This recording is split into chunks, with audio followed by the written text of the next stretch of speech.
All right. Good evening or afternoon or morning, maybe if you are really far away. Welcome to the Continuous Testing Meetup. Welcome to today's event. We have a really cool speaker, very smart guy. But before the main talk, let's jump to our traditional section of 5-minute vocabulary. And this time I forgot to change the date on the slide. But anyway, we're going to have part 2 of Oksana's series of criteria for test automation. So Oksana, over to you. Hi, everyone. So my name is Oksana, and as always, as a warm-up session, I prepared 5 minutes vocabulary session, and the topic for today is criteria for test automation. Last time, 1 month ago, we started with the first part, so I describe you some criteria that's important to know if you decided to migrate your manual test cases into automated environments. So today we are continuing this topic. If you want to learn more about test automation or general about software testing and software quality, please look into ISTQB, it is International Software Testing Qualification Board. All information that I found for this session or also for all other sessions for Meetup is based on ISTQB glossary and ISTQB syllabus. If you want to learn more about criteria for test automation and also about test automation in general, feel free to look into Test Automation Engineer. It is ISTQB advanced level. So let's start.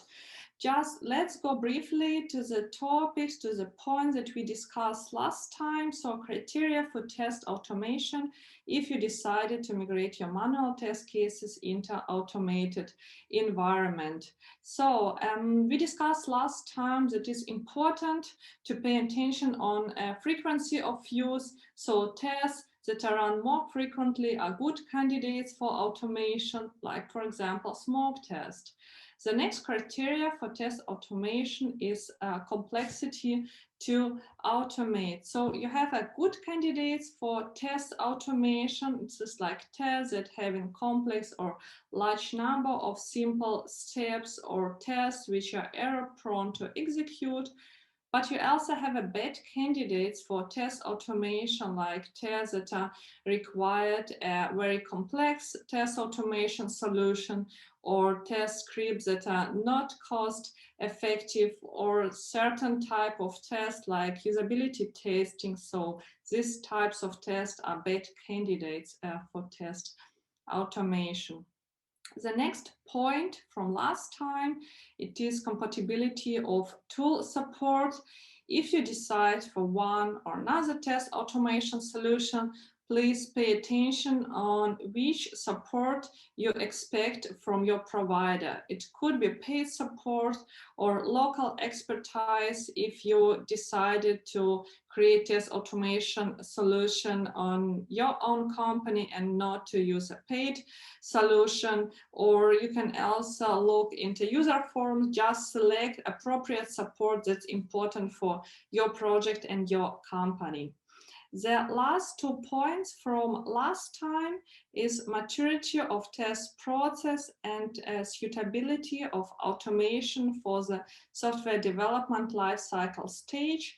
Just briefly, your test automation project, it is actually a software development project within test project. That's why your test process must be already structured and repeatable, otherwise test automation will fail. And if you speak about software development lifecycle stage, so which is appropriate for test automation, to introduce test automation in your project and which not, ISTQB in this case suggests to use a stable stage as a good place for test automation.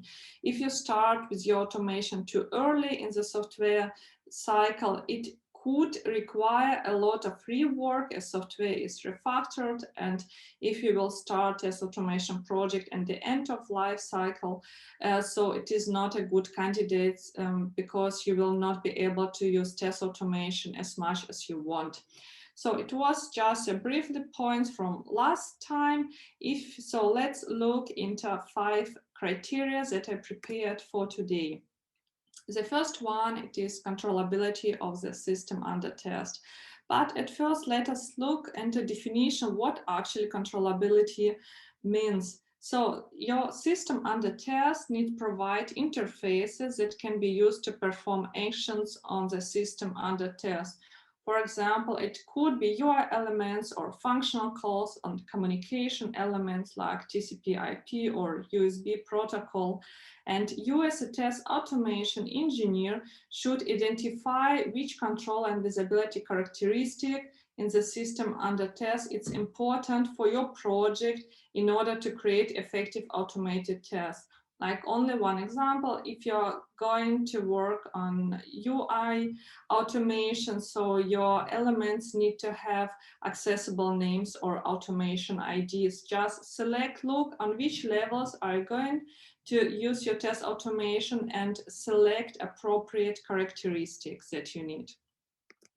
The next criteria for test automation is correctness of test data and test cases. Correctness and completeness of manual test data and test cases is necessary to ensure that automation will provide predictable results.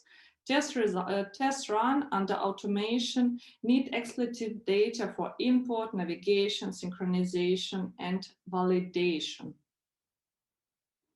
The next point, the next criteria for test automation is availability of tools in the test environment for test automation. So your test tools that you selected for your project need to be installed and downloaded into test environment.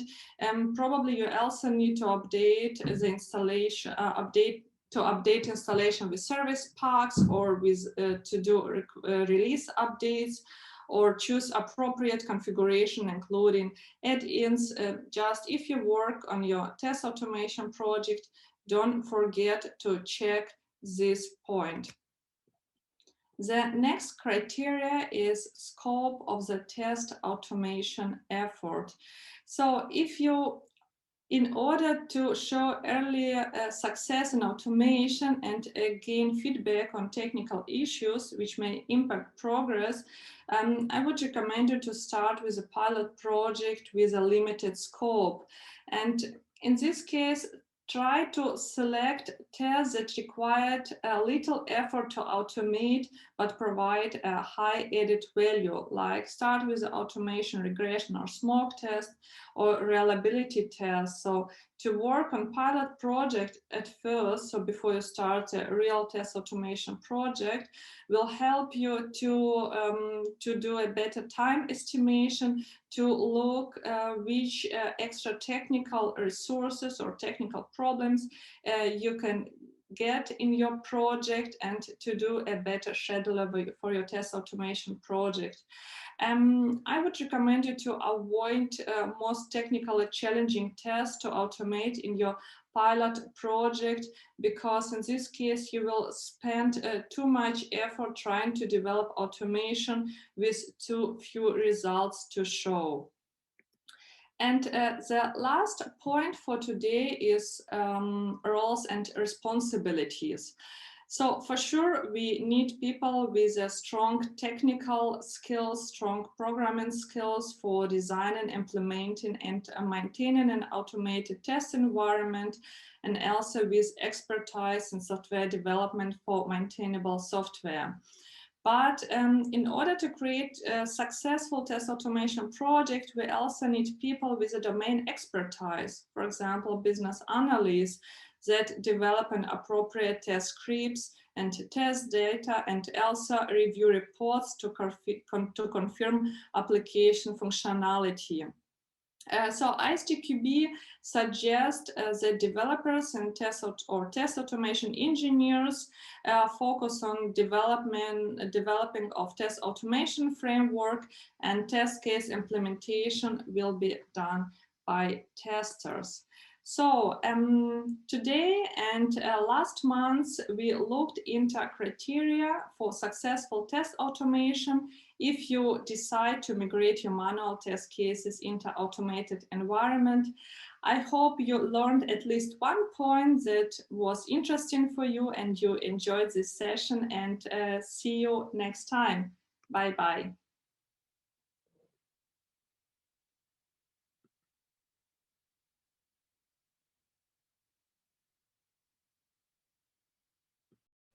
Cool. Thank you, Oksana. That was very insightful, and it was a nice complement for the session you had last time. But moving on, we just want to thank our sponsors, Sauce Labs and Trendic. They are basically letting us spend a bit of our time during our work schedule to schedule meetings and share knowledge with you. And basically, the whole idea of this meetup is to create a space for everyone who wants to come and share something and connect with the community. And we hope that we're giving you enough space so you can connect with other people in your continuous learning process. And hopefully we can have some in-person event late this year or early next year. But moving on to the like as a preface to the main topic, please remember that Sauce Labs opened like a couple of months ago a training website. So if you want to start learning automation, we have a website that will be very helpful for you, because you can like follow step by step the process from like building like having nothing, then to build like a simple solution that can give you a ground-based knowledge to start automating things. And now let's move to the main event today. So we're going to have Jimin talking about speeding your test execution in this fast-paced world. And I saw this presentation a while ago, and I found it very interesting because Jimin shares really good tips in this presentation about how to improve your automation. But also Jimin is like doing a lot of great stuff. Like he contributed greatly to the Hacktoberfest event we did at Sauce Labs that was internal and both external.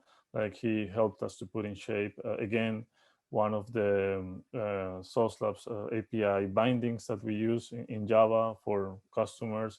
And he also is like writing different articles here and there. So if you want to get more information from what he's doing, like follow him on Twitter or connect to him in LinkedIn. He has lots of knowledge to share. So without commenting much more and stealing words from your intro, Jimin, I'm going to hand it over to you. Thank you for being here. If you all have questions, please feel free to write them on the chat. We'll get to them at the end. Just please be mindful and keep your microphones muted. And we're going to have plenty of time at the end to have some nice round of Q&A. Thank you.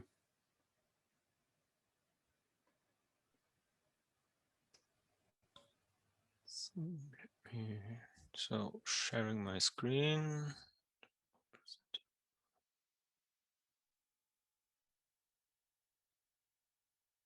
Bear with me for one more second. Nope.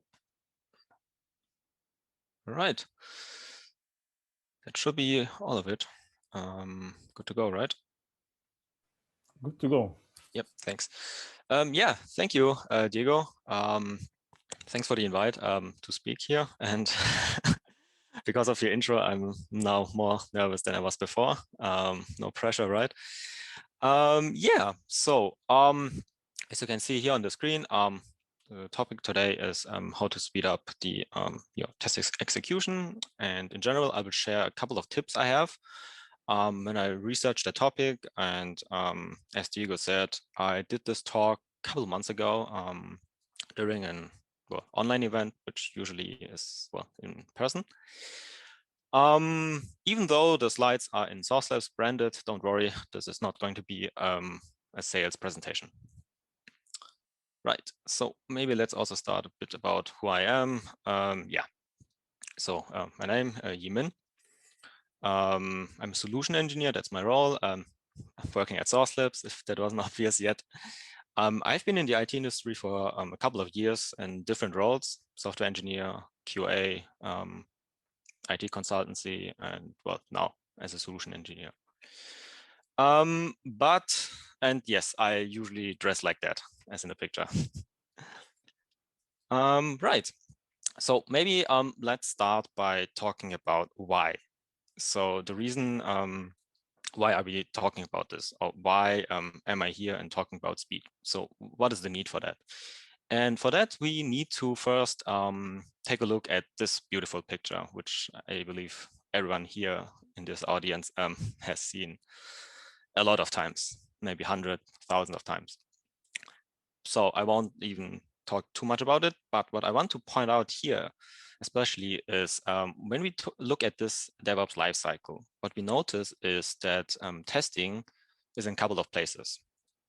And if you ask around different people in different roles, you will sometimes hear, or at least that is what I hear when I talk to customers, users, testing is perceived as being like an impediment, a blocker, meaning it will stop a release because there's some bugs, it takes a long time, and I've experienced it myself. 2-week sprint, 3 days of the sprint is for just testing. So I can see where people are coming from. So that means if we can somehow speed up these phases in the DevOps lifecycle, that means we can also just go over it quicker, obviously. And in total, that will make the whole process, the whole DevOps lifecycle just quicker.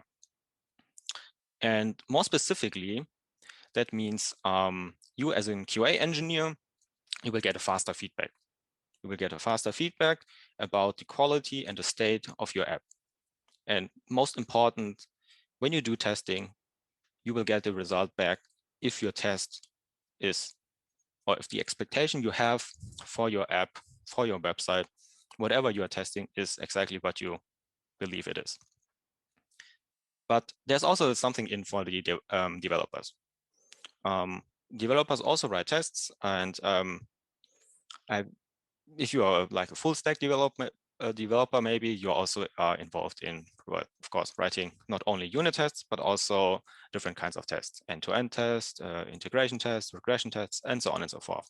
So there's also value for developers if the tests are passing quicker. Again, so they get a quicker feedback and can earlier start working on bugs found during the testing, or in general, making sure that code changes does not negatively impact your quality of your app. And there's also something in for the business, of course, because in the end, they are also, of course, interested. And that is time to market. And by that, I mean, if the frequency, how quickly you can release something increases by reducing the time needed for testing, then of course you can quicker adapt to the market. You can quicker put in new versions, releases out into the market, and of course also react to critical bugs found by the user. So without further ado, let's start with the first tip I have, which is pretty simple, basically housekeeping. Depending on the framework you use for your testing, and there are a lot of different frameworks out there, and depending on your framework and how you set up your tests, how you write them, how you develop them, it might be that the driver at the end is not closed. And now, what does that exactly mean? So in the case of, for example, when you have a driver connection to a Selenium server and you don't quit the driver, then, well, it will wait. It will wait for X amount of time for you to send the next command, for you to send the next test step. And that can be a problem, not for one test, but if you run a lot of tests, and you run a lot of them in parallel, or you're maybe using a cloud vendor or something else, you have maybe a limited amount of minutes you can use. You will waste your minutes, but above all your tests will just take longer because the driver will wait, as I said, and at some point the driver will then quit because of a timeout, because it didn't receive any commands. So really, it's important that, as shown on the picture on the right side as an example in Java, always quit your driver when you're done with your test. Now, let's get a bit more well, technical. So the next step I have is avoid XPath. And that might now result in maybe some of you reacting like this, because, well, XPath is super easy to use. It is more or less understandable. You can read it easily. And most people I talk to, they use it because it's really simple, right? You can copy paste it from your browser and it just works. And there's a good reason to try to avoid it, not only because of things like speed, but also of other, there are other reasons on top of that, which I will come to in a second. There's a disclaimer though. You should avoid XPath when you talk about speed on older Appium versions. And in this case, my example here, I'm using Appium Desktop to inspect an app. So I got a demo app here running in the iOS simulator. And as you can see on the right central part of the screen, I've marked a section there. And Appium Desktop, in one of the most latest versions of it, can tell you how long it takes to identify an object by its locator strategy.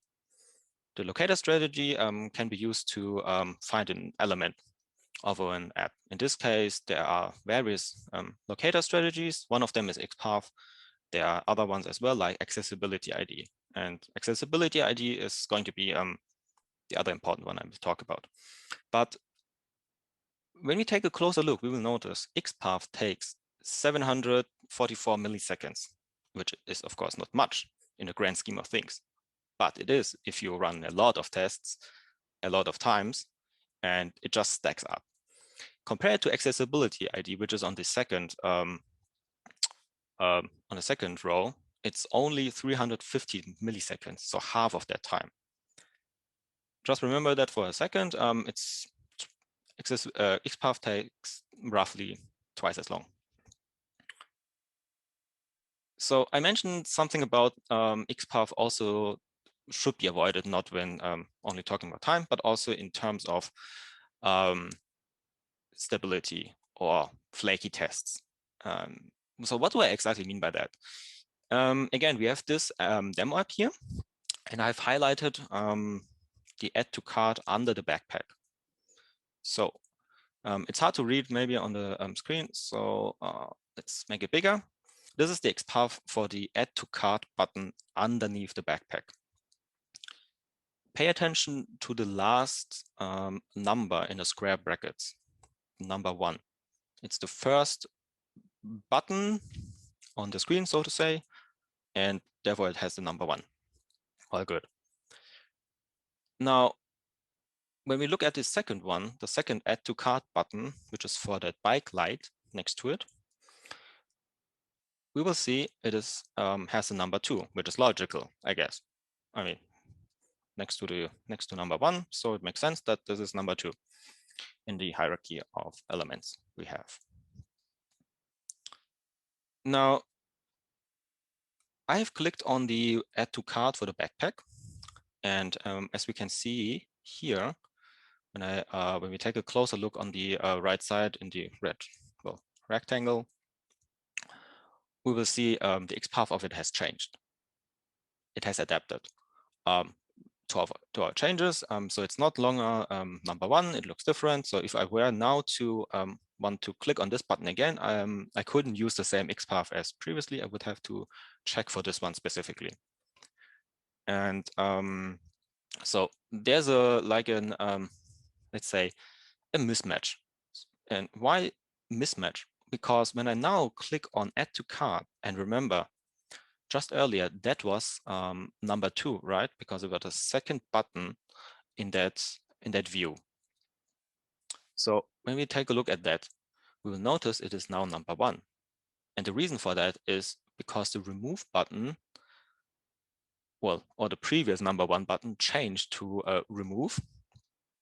And therefore the whole thing has basically shifted.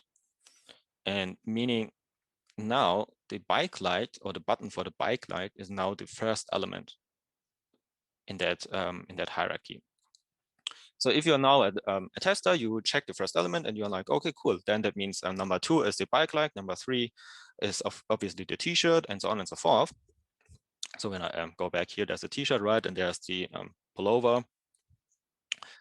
You write your test to use the first one, and then you put in like number 1, number 2, expecting the backpack to be selected and then the bike light. But that won't be the case, because number 2 is now the t-shirt. So you would in your test select the t-shirt instead of the bike light as you intended. That could you might do the mistake once after you looked around and try to find out why your test is well, not doing what you expected to, and that can just cause a lot of unnecessary headache, not unnecessary debugging work, trying to find out why your test is not working as you expect it to. And all of this can just be avoided if you, well, don't use XPath and use something else. A bit more, let's say, a better fit for what we try to do here. So having said that, let's take a step into a different direction a bit. I did make the note earlier saying, well, RPM versions is important. And what we have to remember now when we do testing on specifically on iOS and Android, iOS has been, or always has been, kind of slower than Android. We could probably talk a lot now about why that is the case, but the fact is iOS automation is usually slower than Android. So we also have an interest, of course, in well, decreasing the time spent on that when iOS is already that slow. So I did the work for you and ran a couple of tests on different RPM versions with different iOS simulator versions. And remember the remark when I said, yeah, well, use the latest versions and so on and so forth. Yeah, it changed. So that was my reaction, because there's the there has always been in the, well, in this industry in testing, where people say, right, yeah, use accessibility ID because it's faster, because the locator strategy is just faster to pick it up. And we saw that in RPM Desktop, right? Again, XPath took like 744 milliseconds. Accessibility ID took half of that. Well, that is not longer the case if you use a more recent RPM versions. Currently, we are at RPM version 1.20.1, I believe. I didn't update this one here, obviously. But the point here is really, in the past, that was true. XPath was slower for various iOS versions. As you can see here, the first 5 on the left side took a lot longer for XPath. Accessibility ID has been more or less stable, but when we look at the right side, starting with RPM version 1.16, both are basically the same. So there's really no, well, reason to use an older RPM version if it's if you don't have a good reason. But there's also, from a speed perspective, no reason not to use XPath anymore if you use a more recent RPM versions. That's why I'm saying try to avoid XPath and not saying don't use it, because frankly, just looking at the speed, you can. Right, so let's take a breath and let's take a look at the next tip I have. So parallelize as much as possible. So, well, wait, sounds kind of right, obvious, right? Captain Obvious. You're like, meh, why? Why do you tell me something that obvious? So actually, when I talk to a lot of people, and most of them are obviously not as experienced as the audience here. When they start out as testing, they are tasked by the company to define a testing strategy, to start automation. They're just getting thrown in, and then they have to, well, find a way.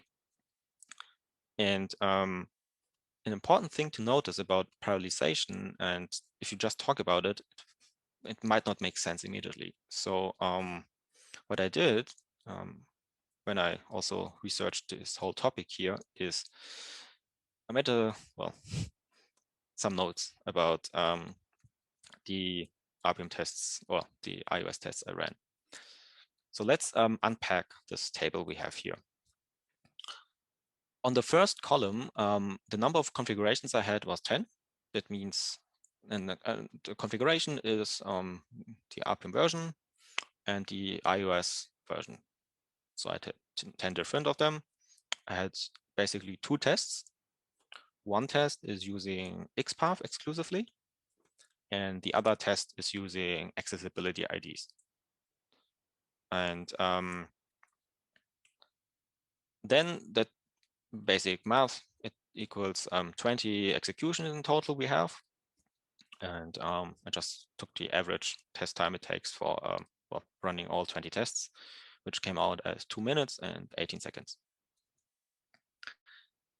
We run all of the tests, of course, well, with no parallelization. So all of the tests run sequentially. That means you start up one test, it will start up the VM, it will start up the iOS simulator, wait until it's completely booted, install the app, and then do the tests.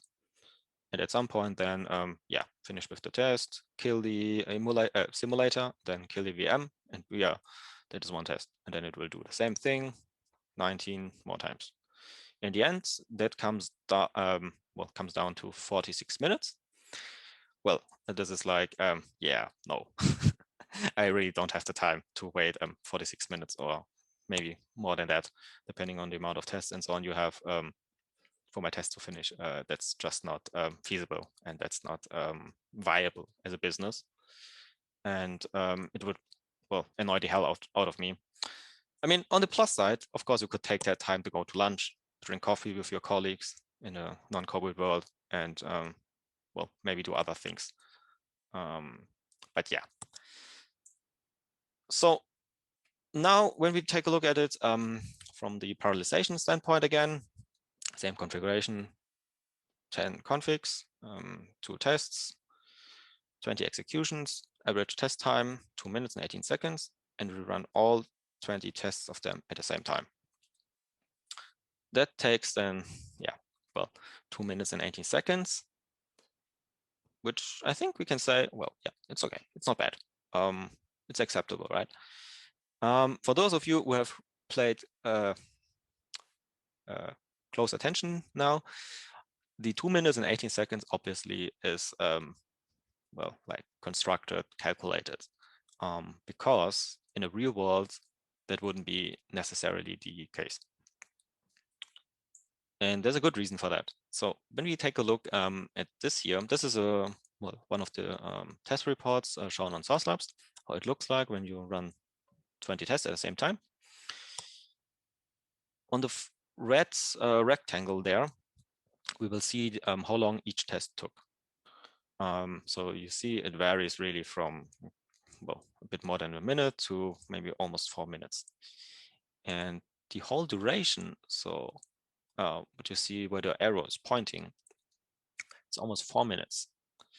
So the other, let's say 4.5 or 4.5 tip, additional tip here is, if you do parallelization, you really need to make sure to follow best practices when writing tests. That means your test should be as small as possible. Have it define scope, and not run like for hours. So even if I run 20 of the tests at the same time, if I have one test who is like, well, the black sheep, so to say, meaning it takes 1 hour, then the whole thing is, well, you can throw it out of the window, because this build will still finish in 1 hour and not in a short time. So really make sure if you use parallelization to, make your test atomic, for example. So the last tip, well, actually not the really last tip, I got a bonus one.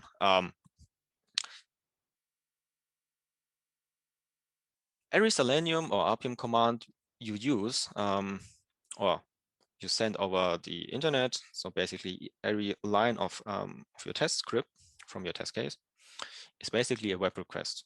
It means your server, your CI/CD server, your notebook, whatever, will send a web request to the Selenium server or RPM server. The RPM server will, long story short, execute a command and then send back a response. And yeah, when you hear it, you might think, yeah, well, yeah, you don't say, right? Makes sense.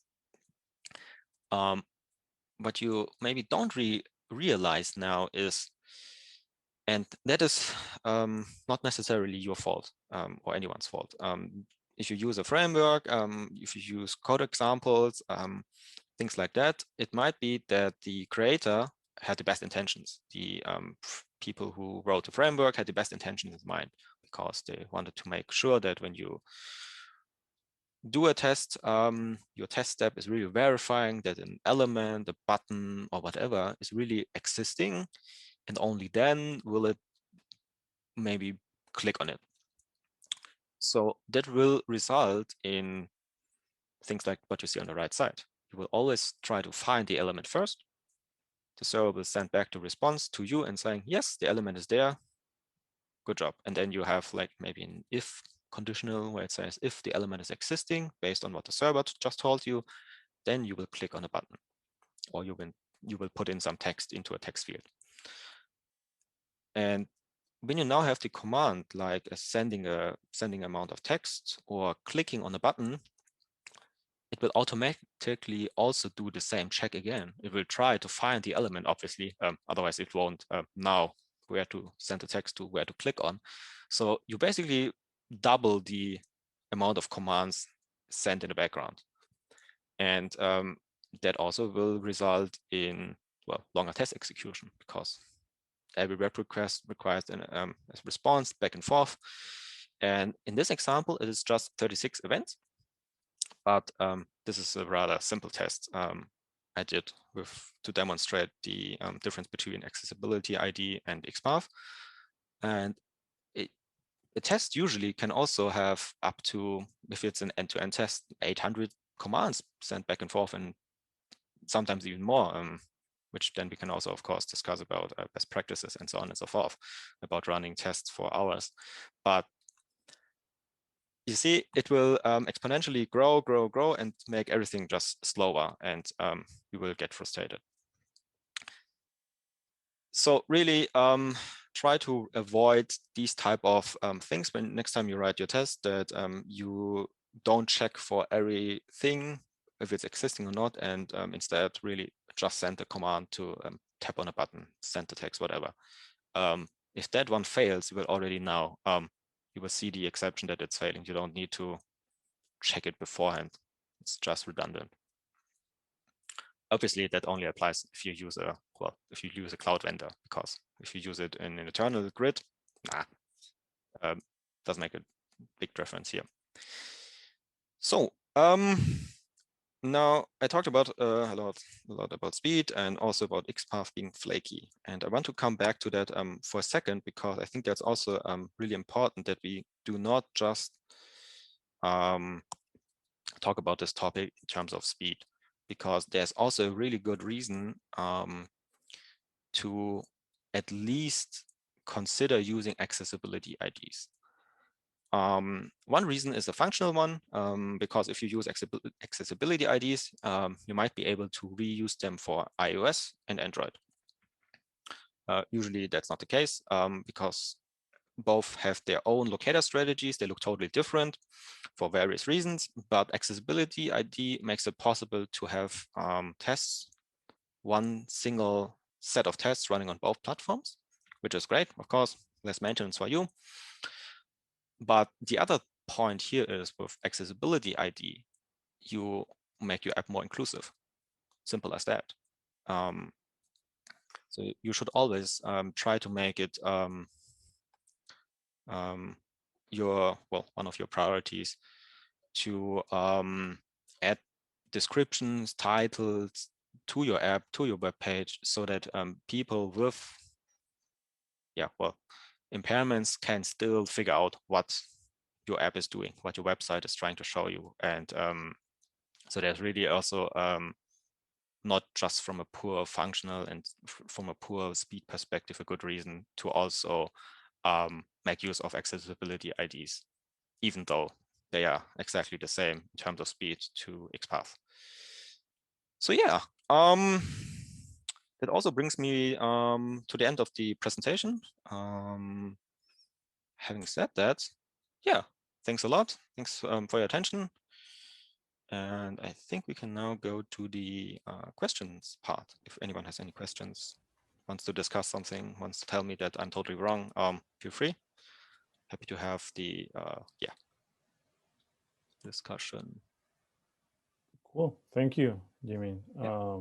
That was nice. I hope people enjoyed it. And while someone writes down a question or unmutes themselves, maybe I just wanted to ask you if you could share like without sharing the names, like if you have seen like some really bad practices at a customer or at someone that you wanted to help, and then like how they use it, some of these tips, like if and how this helped them to how did this help to like improve the situation for them? Maybe if you have some nice experience to share. Yeah. So the example I showed just here, and I shamelessly plugged that one actually from a colleague of mine. But the idea is the same. So he is involved a lot in talking to our customers and talking to people and help them get the most value out of Source Labs. And what he sees when he looks at the test executions from customers is really that they have hundreds, maybe sometimes thousands of commands back and forth, and their tests are just slow, and they don't give back test results in a short amount of time. And in the end, what you also have to remember is when you do test automation or you do testing, you don't do it for the sake of testing, right? You do it because you want to get some value out of it. For the business, it might be that they have the confidence to release a new app version because the tests are green, or most of them are green. And for other ones, it's just making sure that their code changes, doesn't break anything. In general, if you have tests which run too long for hours, and yes, there are users who have tests which are really long, it makes it really hard to debug and to then, kind of run and make sure it works. Because if it's flaky or whatever, then your test maybe stops after 1 hour, and then you have to fix it, restart it, and then you have to wait 1 hour until it gets to the same point again, and then you will see if your code fixed your test. So really, there are multiple reasons why you should try to optimize these big chunks of, big things. Yeah, if that makes sense. Wasn't that the case of I think it was Protractor that was sending a lot of calls without you knowing that it was sending a lot of calls? I think so. I don't want to now create a rumor out of it. But I think you're right. I think it was them, but I would need to ask. Well, no, because I think Protractor, since it was built to test Angular applications, so they have this special hook that is asking the application if the application is ready to be tested. So I think many times Protractor is sending calls over the network asking the app, are you ready? And this could happen so many times before actually the command that the user wants to execute happened. I think that was the case that once I saw in an example. Yeah, that makes sense. But isn't Protractor, I mean, kind of not developed anymore, is it? Or do I confuse it with some other? I mean, it's owned by Apple, right? But I think Google. Sorry, Google, yes. And so I don't think they're that active anymore, working on improving it. No, that's one of the, how do they call it? Like Google is sunsetting this project. That's how they say it. Wow. So they're not developing anymore. Cool. Just wondering if someone from the audience has a couple of questions.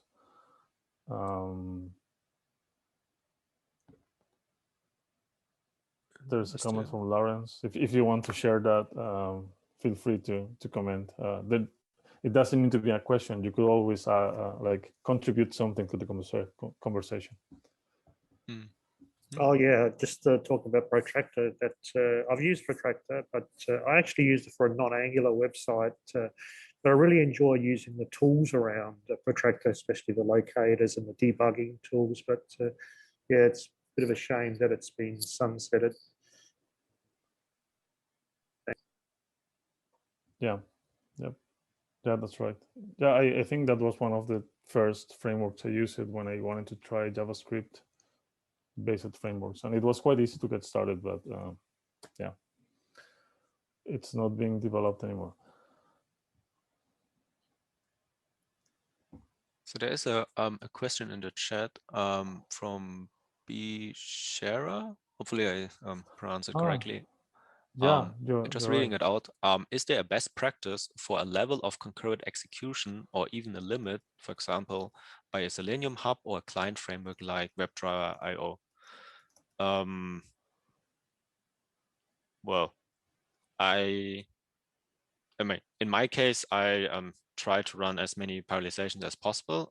Although you should make sure that your computer can handle it. So if I, for example, try to run, let's say 100 test cases at the same time, which would then kick off at the same time on my computer, so 100 threads like that, it could easily well, get my computer to freeze up. That would be the only thing I can think of. But besides that, I don't really see a reason to not use as much parallelization as you can. Well, another thing you can think about is it depends on if you have a shared amount of available resources, right? I mean, you could, for example, hook all of the resources to yourself for your test execution, but then all your colleagues might have to wait a long time. So there's also this point where you have to, well, be sure that you don't hog all the resources to yourself. But from a pure functional point of view, I don't see a reason not to use as much parallelization as I can. Yeah, maybe I can add to that. Normally, I think there is like a rule of thumb in terms of infrastructure when you want to use Selenium Grid or you want to test on your own laptop, and it's that you should allocate around 1 CPU core and 1 GB of RAM per browser. So if you want to run, I don't know, 20 tests in parallel, this normally means that you have a very powerful machine with at least 15, 20 CPU cores and same amount of RAM. But this is not always the case because websites can be very heavy or very light. So if you have a website like that, it's just an e-commerce website with some images and text and animations, maybe you don't need the whole CPU and the whole RAM. But if you're testing something like, I don't know, YouTube or Netflix, really heavy websites, you need more resources per test. So I guess the answer is it depends. Yeah, I think that's always a good answer, right? It depends. Oksana has a question about if I have any suggestions, books, websites to learn about test case design. No, not really, because I mean, most of my knowledge I have is really kind of from Google, Stack Overflow, and reading guides, watching YouTube videos, and then just shamelessly looking at what other people have as example code, and then just trying to make to understand the code I see on Stack Overflow, what other people have posted on the internet, and try to understand the reason behind how they designed that, why they have decided to code it this way, and yeah, try to make that like my own. But then I had also great mentors during my various roles when I was in software engineering, for example, or then later in QA. And so I think the best way to learn these are also just by doing it.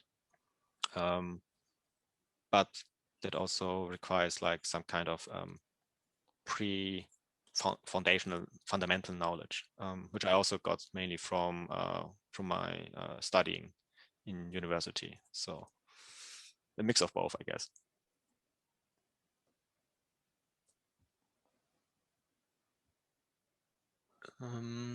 From Lawrence, is speed and automation in general running use case tests slow to fast, desktop, mobile, API, headless? I'm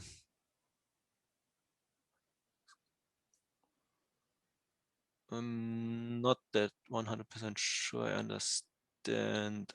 Yes. I mean, desktop tests, like end-to-end, if you run it with a full browser, yes, it will take longer compared to headless. If you run mobile, I guess it also takes longer, because if you're running on real mobile devices, it will be kind of slower than, for example, running on something simulated. So Diego, maybe you can add something to that. No, I'm just writing, Lawrence, if maybe you want to like clarify the question. Yeah, thanks. Yeah, just a general, just general build verification suite smoke test, running those. I guessing that if you can have them all in the headless state running, that would be the fastest. Yeah, I think so. Yeah. There's nothing faster than headless. I don't think so. At least, I mean, when we are talking about Selenium web tests, I think that's as fast as you get. Okay. And in general, mobile, same suite of build verification tests would beat the desktop in time. Yeah. Yeah, that should be the case. But Diego is a lot more knowledgeable Selenium for various reasons than I am. So the reason being is just in an agile environment, getting a suite of tests for the smoke tests up and running as quick as possible in a particular mode. The APIs might be there, and so that would be good return on investment, because later on you can build from those as well. Yeah, I mean that reminds me of something I did when I worked as a QA engineer, and we had a set of tests which we called golden path tests, or I mean you could give it a better name like business critical tests. Yep. They were kind of like end-to-end tests. That means they went through the user journey a user would take in the app. It was a mobile app, and if that whole, or if these user journeys were successful, meaning the test ran completely, we were pretty confident that most functionalities of the app were working, because we identified with the business people that this is 90% of the use case for most of the customers. And if that one works, then we are good. And that's how we then made sure that our kind of like you said, smoke tests yeah, we just said, okay, if this test runs, okay, that's fine. We can commit, sorry, not commit. We can merge the pull request, and we can also do a release, like when we have to do like a hotfix, so we don't have the time to go through the whole, the whole motion of testing. Then we just run these subset of important tests and then say, okay, that's good enough. We will release it. So that's what we did. That worked out quite well, actually. And yeah, maybe also something for you to think about or to consider.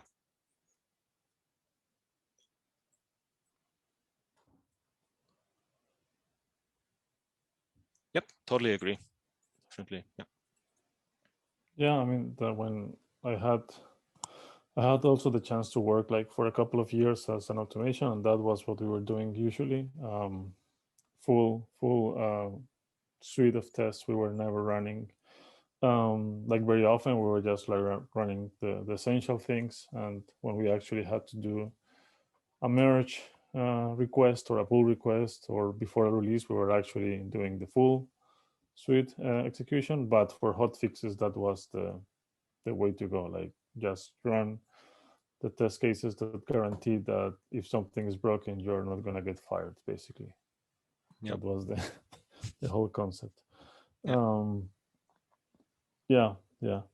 Cool. So I think, I don't know if we have any other questions. We are almost on top of the hour. So unless you want to share a few more details, or if you want to have some final comments, then we can start wrapping it up. Jimin. Yeah, I mean, when you talked about getting fired, that reminded me of one time when I was just new to the job as a software developer. I wanted to go quickly to the weekend and finish something up, and then I decided on a Friday night to, well, commit and run, literally commit and run. I didn't wait for for the tests and so on to finish. And yeah, imagine my my luck when I came in on a Monday, and yeah, stuff broke, and I got a trophy of that on my table. Like, you broke the build, you have the trophy on your table, like as a trophy of shame until the next person breaks it. So yeah, don't do that. Commit and run on Friday is bad. Absolutely. Cool. Well, I want to thank you for being here, for sharing your experience, your knowledge that you have built over the years. And well, again, thank you. And that was pretty nice. I'm just gonna take over control of the screen sharing, so I can. Yep. Let me stop that. And yeah, and that. Thanks for having me. Thanks for the invite. Quite enjoyed it. And we are happy to have you. Always welcome here to come back again. But yeah, like just to wrap it up quickly, we are gonna have our next event in about exactly 1 month. We're gonna have a series of 3 events of beginning test automation. We're gonna have someone from Sauce Labs who is running the website I just showed you, the training website that we have. We're gonna go through it. It's completely agnostic, so you could take this knowledge and use it in any test automation project, your own grid. So this is not really actually something that you would only work in Sauce Labs.